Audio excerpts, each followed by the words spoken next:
विधानसभा निवडणुकीनंतर विधान परिषदेच्या 5 रिक्त जागांसाठी निवडणूक जाहीर झाली। त्यासाठी अर्ज भरण्याची शेवटची तारीख 17 मार्च असून 20 मार्चला अर्ज मागे घेता येणार आहे। तर 27 मार्चला निवडणूक होऊन त्याच दिवशी निकाल लागणार आहे। ही निवडणूक महायुतीच्या रिक्त झालेल्या 5 जागांसाठी होणार असून त्यातील भाजपने आपल्या 3 उमेदवारांची नावे 16 मार्चला जाहीर केली। त्यात संदीप जोशी, संजय केनेकर आणि दादाराव केचे यांचा समावेश आहे।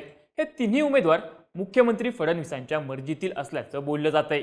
यासोबतच माधव भंडारींसारख्या अनेकांची नावे विधान परिषदेसाठी चर्चेत असताना भाजपने या 3 उमेदवारांची नावे जाहीर केल्याने याबाबत आश्चर्य व्यक्त केलं जात आहे। भाजपने या 3 उमेदवारांची नावे जाहीर करून मोठे डाव साधल्याचंही सांगितलं जात आहे। भाजपने केनेकर, केचे आणि जोशी यांना संधी देऊन नेमकं काय साध्य केलंय, या उमेदवारांच्या निवडीमध्ये फडणवीसांचा कसा प्रभाव आहे जाणून घेऊयात या व्हिडिओतून। नमस्कार, मी चैतन्य आणि तुम्ही बघताय बोल भिडू। सगळ्यात आधी विधान परिषदेची ही निवडणूक का लागली ते थोडक्यात बघू। भाजपचे 3, शिंदे आणि अजित पवार गटाचे प्रत्येकी 1 असे 5 विधान परिषदेचे आमदार विधानसभेवर निवडून गेलेत। त्यात भाजपचे प्रवीण दटके, रमेश कराड, गोपीचंद पडळकर यांचा, अजित पवार गटाचे राजेश विटेकर तर शिंदे गटाचे आमशा पाडवी या 5 जणांचा समावेश आहे। त्यामुळे विधान परिषदेतील त्यांच्या रिक्त झालेल्या जागांसाठी आताची निवडणूक जाहीर झाली। त्यात आता भाजपने 3 उमेदवारांची यादी जाहीर केली आहे। तर अजित पवार गटाकडून एका जागेसाठी झिशान सिद्दीकी, संग्राम कोते यांच्या नावाची चर्चा आहे। तर शिंदे गटाकडे इच्छुकांची संख्या मोठी असल्याने शिंदेंचा उमेदवार थेट उमेदवारी अर्जच भरेल असं बोललं जातंय। भाजपने मात्र आपल्या यादीतून मोठे राजकीय डाव साधल्याची चर्चा होताना दिसते। यामागची कारणं काय ते आता बघूयात। भाजपने विधान परिषदेच्या उमेदवारीवरून साधलेला पहिला डाव म्हणजे निष्ठावंतांचा सन्मान। भाजपच्या यादीमध्ये संदीप जोशी, संजय केनेकर आणि दादाराव केचे यांची नावे आहेत। हे तिन्ही नेते भाजपमध्ये पहिल्यापासून कार्यरत आहेत। तसंच ते फडणवीसांच्या मर्जीतील असल्याचंही सांगितलं जात आहे। सगळ्यात पहिल्यांदा बोलू संदीप जोशी यांच्याबाबत। भाजपने उमेदवारी दिलेले संदीप जोशी हे नागपूरचे माजी महापौर आहेत। कॉमर्समध्ये पदवी घेतलेल्या संदीप जोशींनी भारतीय जनता पक्षाच्या युवा मोर्चापासून पक्षात काम करायला सुरुवात केली। जोशी 2002 ते 2022 असे सलग 4 वेळा नगरसेवक म्हणून निवडून आले। तर 2020 ते 21 या काळात ते नागपूरचे महापौर होते। 2020 मध्ये झालेल्या विधान परिषदेच्या नागपूर पदवीधर मतदारसंघातून जोशी यांना उमेदवारी दिली होती। मात्र अंतर्गत गटबाजीमुळे त्यांचा पराभव झाल्याचं बोललं गेलं। फडणवीस राज्याचे उपमुख्यमंत्री असताना त्यांनी जोशी यांची उपमुख्यमंत्र्यांचे मानद सचिव म्हणून नियुक्ती केली होती। त्यामुळे संदीप जोशी फडणवीसांच्या मर्जीतले मानले जातात। 2024च्या विधानसभेला संदीप जोशी नागपूर पश्चिम मधून निवडणूक लढण्यासाठी इच्छुक होते, मात्र त्यांना संधी नाकारण्यात आली। त्यानंतरही त्यांनी भाजप आणि फडणवीसांसाठी आपली प्रचार यंत्रणा कामाला लावली होती। आता दिल्ली दौऱ्यात फडणवीसांनी स्वतः जोशी यांचं नाव फायनल करून आणल्याचं बोललं जातंय। त्यामुळे पक्षाशी एकनिष्ठ असलेले नेते म्हणून संदीप जोशींना संधी देण्यात आल्याचं म्हटलं जातंय। आता दुसरे उमेदवार दादाराव केचे यांच्याबद्दल सांगायचं तर ते वर्धा जिल्ह्यातील आर्वी मतदारसंघाचे भाजपकडून माजी आमदार आहेत। केचे 1983 पासून भाजपमध्ये सक्रिय आहेत। या काळात त्यांनी आर्वीमध्ये केचे म्हणजेच भाजप असं समीकरण तयार केलं होतं। ते 2009 ते 2014 आणि 2019 ते 2024 असे 2 टर्म आमदार होते। 2024ला मात्र भाजपने त्यांना उमेदवारी नाकारली। त्यांच्या जागी मुख्यमंत्री देवेंद्र फडणवीसांचे पीए सुमित वानखेडे यांना रिंगणात उतरवण्यात आलं होतं। त्यामुळे केचे प्रचंड नाराज झाले होते। पक्षातील वरिष्ठ नेत्यांनी शब्द देऊनही उमेदवारी दिली नसल्याने दादाराव केचेंनी बंडखोरी केली। पण केंद्रीय गृहमंत्री अमित शहा यांच्याशी झालेल्या चर्चेनंतर केचेंनी अर्ज मागे घेतला।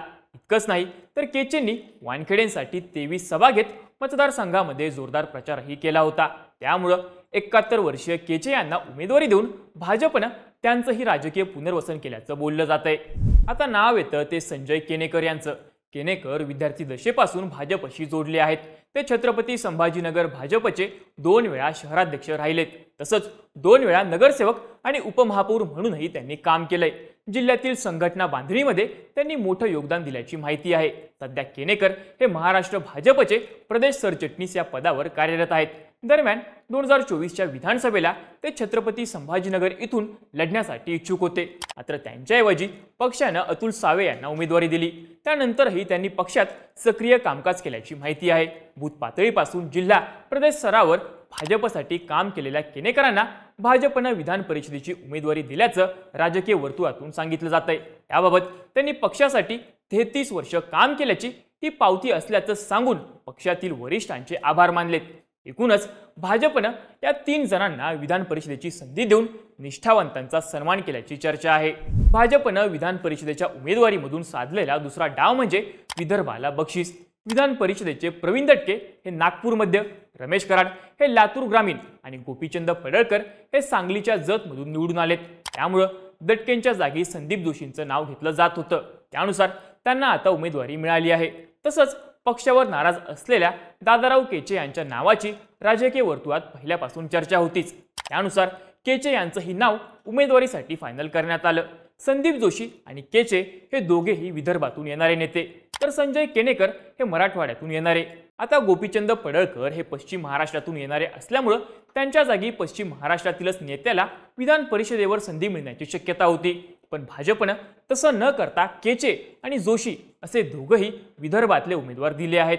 दरम्यान जोशी यांचं नाव उमेदवारांच्या यादीत नव्हतं, पण स्वतः फडणवीसांनी त्यांचं तिकीट फायनल करून आणलं। आता 3 पैकी 2 उमेदवार विदर्भातून देण्याचं कारण म्हणजे विधानसभेत विदर्भातून भाजपला भरभरून मिळालेलं मतदान। लोकसभेत विदर्भानंही काही प्रमाणात भाजपकडे पाठ फिरवल्याचं दिसून आलं होतं। विदर्भामधून भाजपच्या सुधीर मुनगंटीवारांसारख्या नेत्यांचा लोकसभेला पराभव झाला होता, पण विधानसभेला मात्र विदर्भानं भाजपला भक्कम साथ दिली। विदर्भातील 62 जागांपैकी एकट्या भाजपला 38 जागा मिळाल्यात। त्यामुळे भाजपनं 132चा आकडा सहजपणे गाठल्याचं बोललं गेलं। त्यामुळेच या यादीत फडणवीस येत असलेल्या विदर्भाला झुकतं माप मिळाल्याचं दिसून येतंय। दुसरीकडे संजय केनेकर हे मराठवाड्यामधून येतात।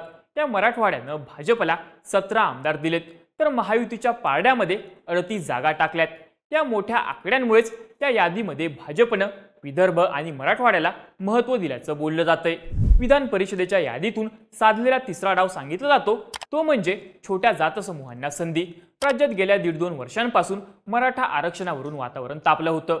त्यानंतर राज्यात मराठा विरुद्ध ओबीसी अशी काहीशी स्थिती झाल्याची चर्चाही झाली। त्यातून लोकसभेमध्ये भाजपसह महायुतीला राज्यात मोठा फटका सहन करावा लागला होता। विधानसभेत मात्र भाजपनं सर्व समाजातील विविध घटकांना सोबत घेण्याचा प्रयत्न केला।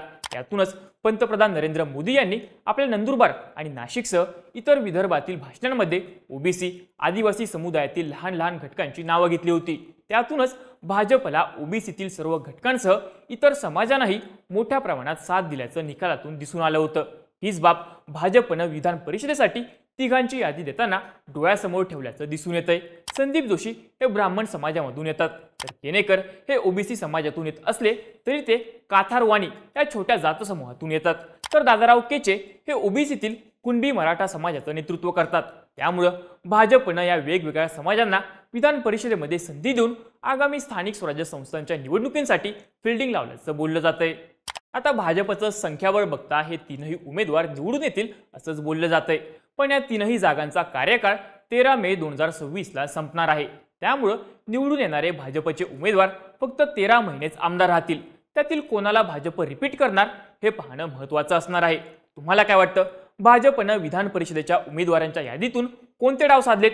तुमची मतं आणि प्रतिक्रिया आम्हाला कमेंट करून नक्की सांगा। अशाच माहितीपूर्ण व्हिडिओज बघण्यासाठी बोलबिडूच्या YouTube चॅनलला नक्की सबस्क्राईब करा।